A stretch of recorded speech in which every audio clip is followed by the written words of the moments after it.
Pregătim împreună o rețetă tradițională italiană, vinete marinate în ulei. Primul pas este să curățăm vinetele de coajă. De ce facem asta? Pentru că după marinare, coaja devine tare și ușor amară. Fără coajă, vinetele rămân moi, catifelate și absorb mult mai bine aromele din marinadă. Apoi tăiem vinetele în bucăți. Puteți alege bețișoare mai subțiri, mai groase sau chiar felii, în funcție de cum vreți să arate în borcan.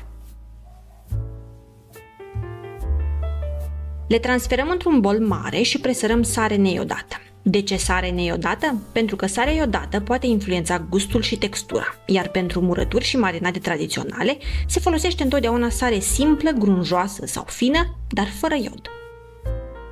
Rețeta de vinete marinate în ulei, cunoscută în Italia drept melanzane sotto olio, are origini adânc înrădăcinate în tradițiile culinare din sudul Italiei, în special în regiunile Calabria, Puglia, Campania și Sicilia. Face parte din categoria de antipasti italiene, micile gustări servite înainte de masă alături de brânzeturi, salamuri și pâine de casă. Acoperim bolul cu o farfurie și așezăm o greutate deasupra, pentru ca vinetele să fie presate. Le lăsăm așa între 20 și 24 de ore. În acest timp, vinetele își lasă lichidul amar și se înmoaie. După ce au stat, le scoatem și le stoarcem bine, pentru a elimina excesul de apă. Înainte de apariția frigiderului, italienii foloseau sarea, oțetul și uleiul de măsline pentru a conserva legumele pe termen lung. Vinetele fiind abundente vara, erau astfel păstrate pentru iarnă. Tehnica de a conserva legume în ulei nu e exclusiv italiană. Se regăsește și în Grecia, Turcia sau Liban, dar italienii au perfecționat-o, mai ales datorită uleiului de măsline de foarte bună calitate și obiceiului de a păstra borcanele pentru iarnă.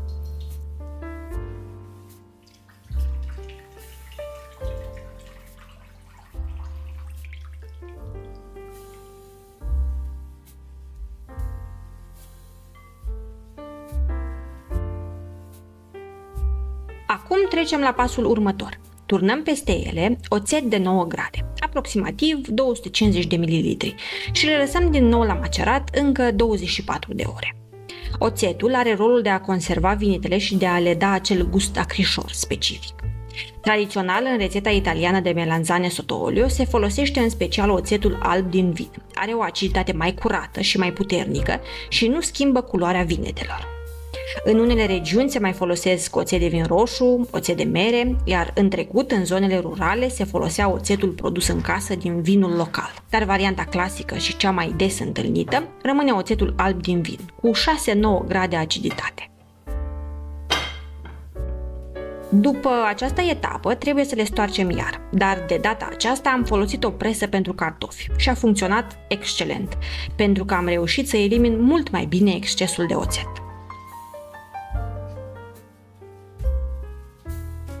Vinetele stoarse se pun într-un bol curat și apoi vom adăuga arome. Eu am ales usturoi și oregano uscat. Există mai multe variante regionale. În Calabria se adaugă frecvent ardei iuți pentru o notă picantă, în Puglia apar și capere sau pătrunjel, iar în Sicilia, pe lângă oregano, se folosesc și mentă sau busuioc. Puteți să le condimentați după gust, cu ce vă place și ce preferați.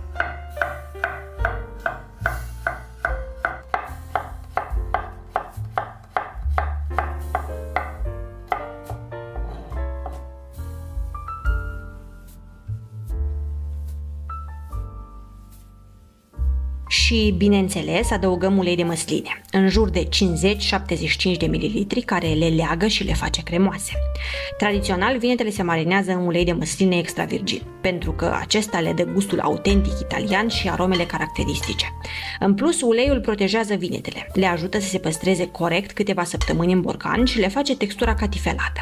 Alte uleiuri se pot folosi, dar dacă vrem să păstrăm rețeta tradițională, uleiul de măsline extra virgin este alegerea ideală. După ce am amestecat totul, transferăm vinetele în borcane curate. Le tasăm bine ca să nu rămână goluri de aer, turnăm un fir de ulei deasupra și închidem capacul. Borcanele se păstrează la frigider. Vinetele marinate sunt gata de consum după aproximativ 2-3 săptămâni. Răbdarea este cheia aici, pentru că în acest timp aromele se împletesc și gustul se rotunjește. Cum se consumă? Vinetele marinate se servesc cel mai bine ca aperitiv, pe pâine prăjită sau pe o felie de ciabatta. Sunt grozave și în sandvișuri, ca garnitură lângă carne sau pește, ori chiar ca topping pentru pizza sau focaccia. Italienii le pun des pe platouri cu brânzeturi și mezeluri la categoria antipasti. Și un mic secret, cel mai bine e să le scoți din frigider cu puțin timp înainte ca să ajungă la temperatura camerei și să se simtă aromele din plin. Exceptând timpul de așteptare, rețeta este de fapt super simplă și destul de rapidă.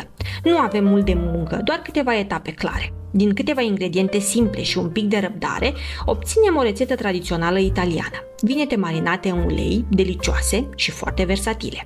Mulțumesc pentru vizionare! Eu abia aștept să gust vinetele peste câteva săptămâni. Sper să le încercați și voi!